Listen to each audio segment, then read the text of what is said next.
sedara.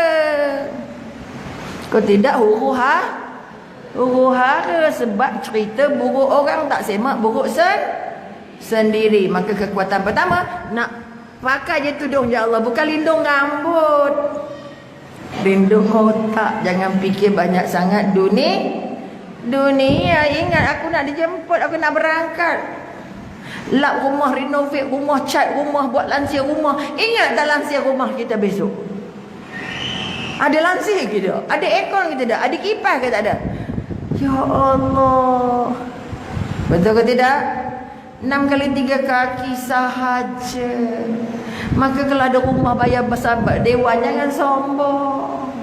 Jadi ke tempat kuliah, buat majlis ilmu, buat majlis zikir, supaya rumahnya berkah. Tanda rumah berkah, satu daripada tandanya orang tuan rumah mati di rumah. Kalau tidak, doa rumah pun tak ada dia di rumah. Mati di hospital, mati di jalan, mati dalam kereta, mati di sungai. Tidak mati di rumah. Berapa banyak rumah besar orang tak mati di rumah. Itu belum cerita lagi rumah yang hilang berkah. Apa tanda rumah hilang berkah? Rumah jadi restoran. Tahu rumah jadi restoran? Dah makan belum? Abang nak makan ke tak? Kamu dah makan ke belum? Makan! Dan kepala mak apa yang siapa-siapa datang apa yang dipikir dulu? Makan. Tak rumah jadi restoran. Balik makan, solat tak kisah, makan dulu, makan. Mak dah masak banyak ni, makan. Sakit perut tapi tak solat, tak sakit perut, kita solat. Rumah hilang berkah. Lepas makan tak solat. Rumah jadi panggung wayang, pusat hiburan, ada CD player, ada TV di bilik anak, ada TV di bilik kita, ada wifi di bilik itu, ada. Ya Allah, saya pernah pergi orang kaya, TV-nya besar dinding. Kalau dinding dia besar itu TV dia. Kita duduk depan TV jadi takut. Orang baca berita macam nak keluar TV dia.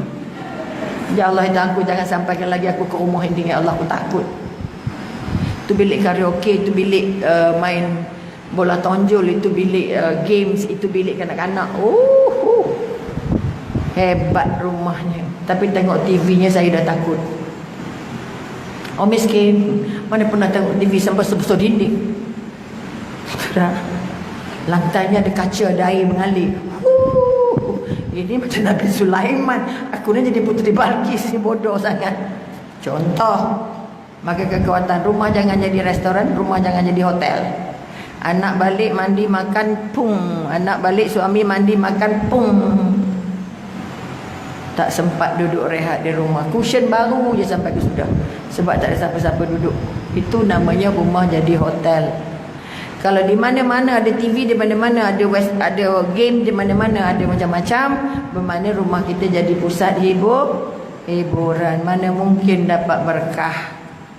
Itu 3 benda yang paling besar.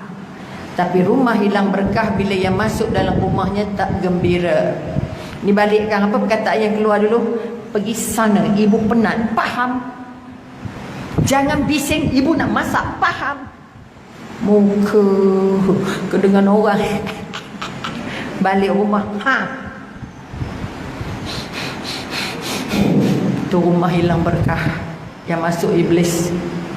Okey, itu antara itu bab lain. Ini baru nak cerita sebab itu rumah tempatnya jasad rehat.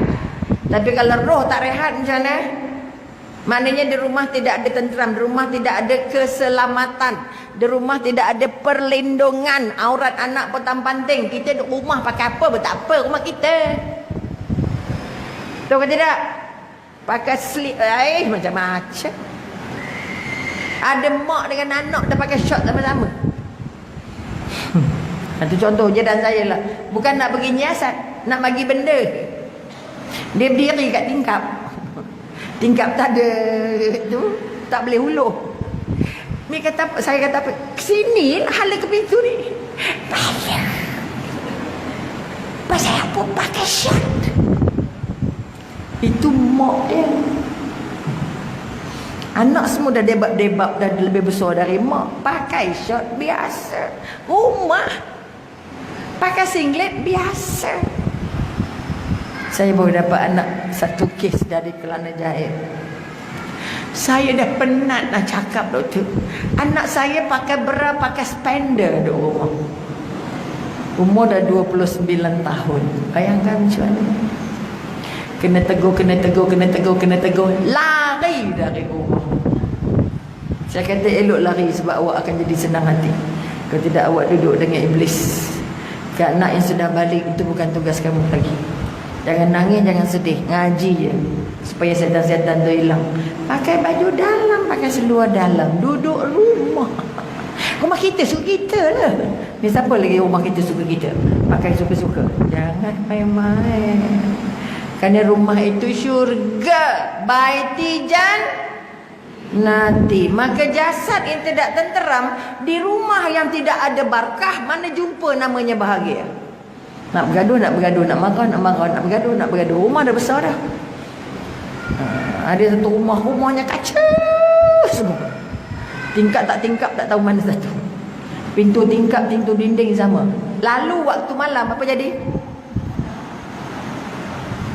Pakai spender orang luar nampak. Tak balansir pula tu. Contoh rumah orang kaya. Tingkap. Saya kata yang mana agaknya ruang yang orang tak nampak saya kat dalamnya. Sebab tak pernah fikir nak tutup aurat ikut tingkap. Nak tutup aurat anak dari tingkap. Ada lansir banyak-banyak selak bagi orang nampak. Tak mensan ke? Ni contoh. Kita sudah tidak memikirkan ada malaikat masuk ke tak? Anak pakai selekeh agak-agak malaikat masuk tak? Kita pakai contoh. Bagi mudah saya nak berubah jasadnya dulu. Pakailah yang menutup aurat walaupun dia suami kita. Dalam bilik kita je boleh jeloi. Bilik lain tak boleh jeloi tau.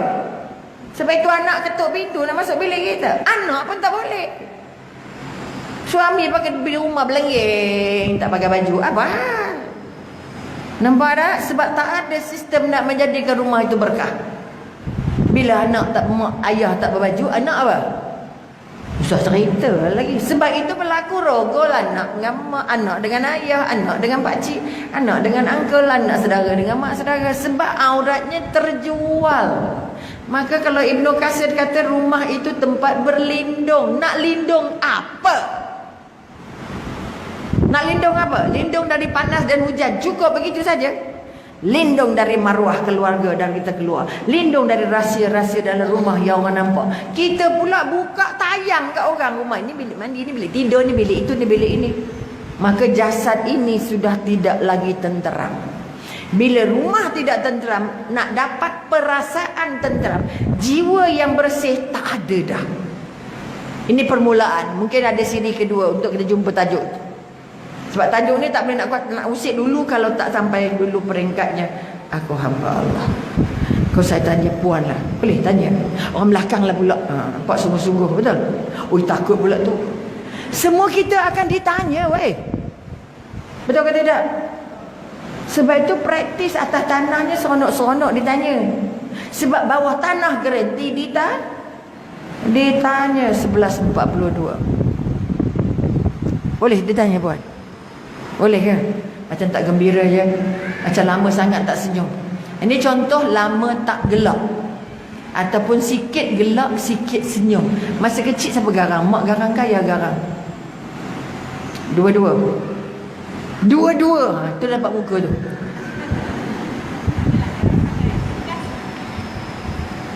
Ceritanya garang, bukan sangat ke tak sangat.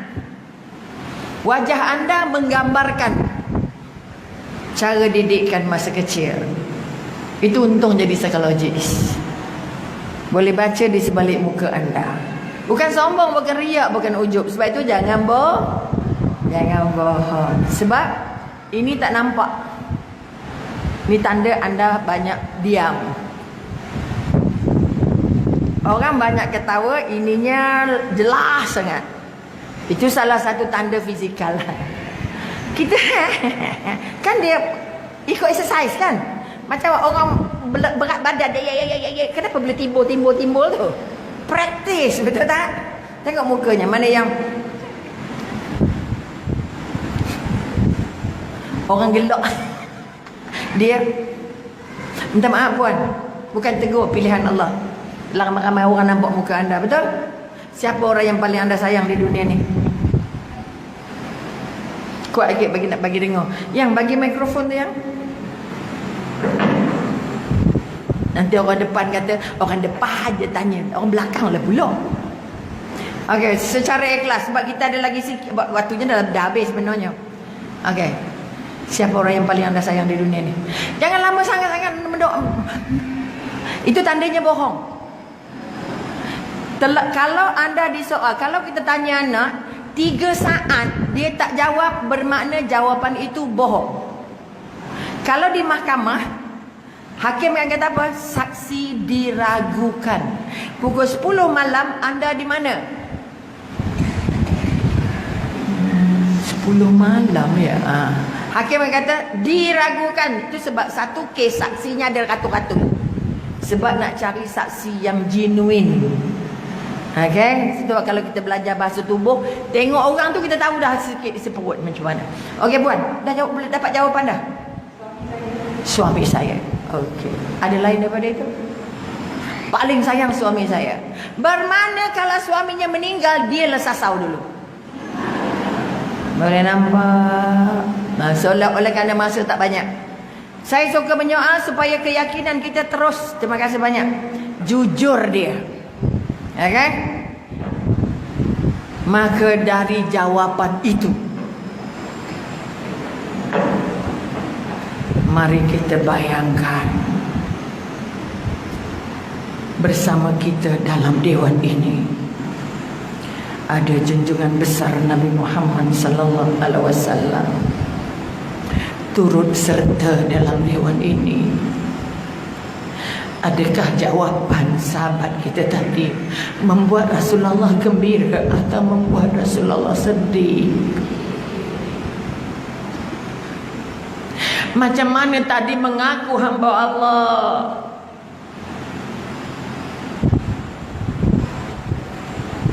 tapi di hati saya ada suami, tak ada Rasulullah. Mana mungkin boleh selawat kalau dalam dada ini ingat suami, nak telefon suami, nak mesej suami. Tepuk dada. Apa yang keluar dari mulut kamu, itulah yang ada dalam hati kamu. Nampak? Jawapan itu membuat Rasulullah sedih. Siapa nak bagi syafaat ke kita nak masuk syurga? Kalau kita tak cinta Rasulullah, mana mungkin dapat syafaat? Maka semak balik. Siapa yang bertahta di hatiku ini? Adakah suami aku yang bawa aku jumpa Quran? Adakah suami aku yang ajar aku tentang akidah? Adakah suami aku yang dulunya yang melahirkan aku? Adakah suami aku yang buat aku jadi hebat? Sayang suami tak salah, tapi jangan suami nombor 1. Wa atiullah wa atiur rasul wa uli amri minkum. Taat Allah, taat Rasul, taat pemimpin. Kalau dua atas ni tak ada, pemimpin satu pun tak laku. Pemimpin yang perlu ditaati, pemimpin yang taat Allah, taat Rasulullah. Maka siapa yang paling kita sayang? Siapa yang patutnya ada dalam hati kita? Siapa yang patutnya kita sebut selalu? Siapa yang sepatutnya kita kenalkan kepada anak-anak? Nama siapa yang patut anak-anak ingat? Sejarah siapa yang patut anak-anak tahu? Kita Nabi 25 tak lepas. Macam mana nak masuk syurga? Kalau Nabi Muhammad tidak bertahta di hati ya Rasulullah, ya Habiballah. Sebab itu kita di makam Rasulullah tak ada orang Malaysia yang menangis. Kalau orang bangsa lain, ya Allah, nak masuk makam Rasulullah berjejai-jejai air matanya kerana cinta yang sangat tinggi kepada kekasih Allah ini. Ingin dapat syafaatnya, nak masuk syurga bersama Rasulullah, nak dapat syafaat dari Rasulullah, nak ikut Rasulullah. Rasulullah tunggu kita di hujung titik-titik mustaqim. Rasulullah akan cari kita mana yang termasuk ke neraka. Rasulullah bagi kita Quran, Rasulullah bagi kita syahadah, Rasulullah bagi kita akidah. Rasulullah jumpakan kita dengan Allah, Rasulullah jumpakan kita dengan solat, iman, ihsan. Mana mungkin jiwa akan bersih kalau yang kita sayang itu salah?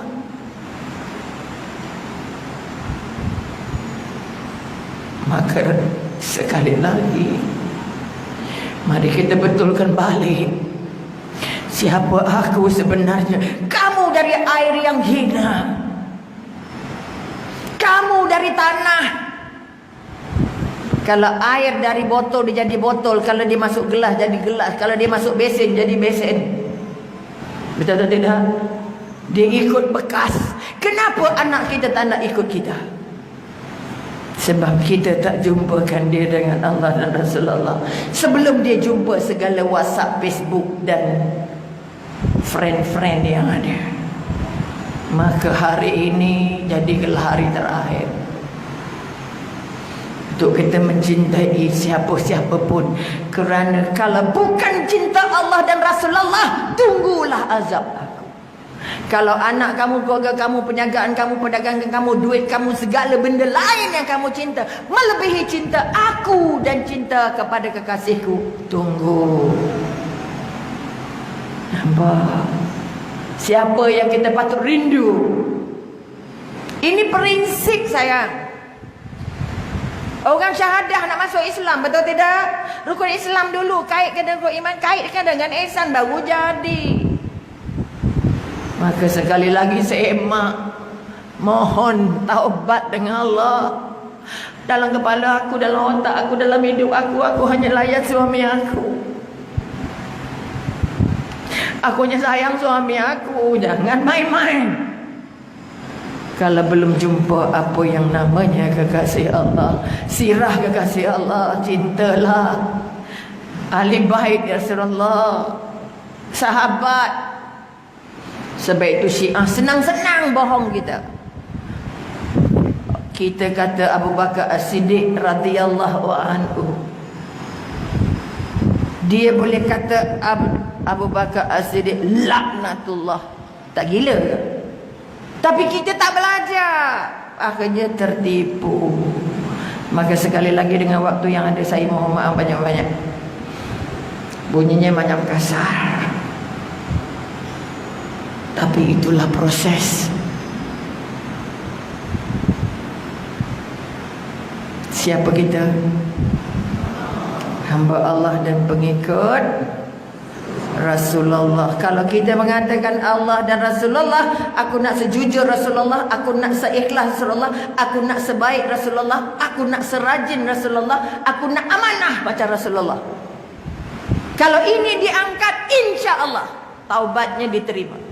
Tapi kalau mulut kata Muhammad dan Rasulullah, batal dalam perut jadi limbah lagi, busuk hati, sakit hati, bengki, dengkak, segala benda ada, bermakna Rasulullahnya belum hidup dalam jiwa, syahadah belum mengalir dalam darah. Saya minta maaf banyak-banyak dengan waktu yang ada. Saya sebesar 10 jari, macam kasar-kasar. Inilah saya. Kalau menyesal panggil saya pun saya tak kecil hati. Mudah-mudahan kekuatan dibangunkan. Kerana tanpa ini segala ibadah tertanggal, tak lekat. Sebab itu 100 kali ikut kuliah tak berubah.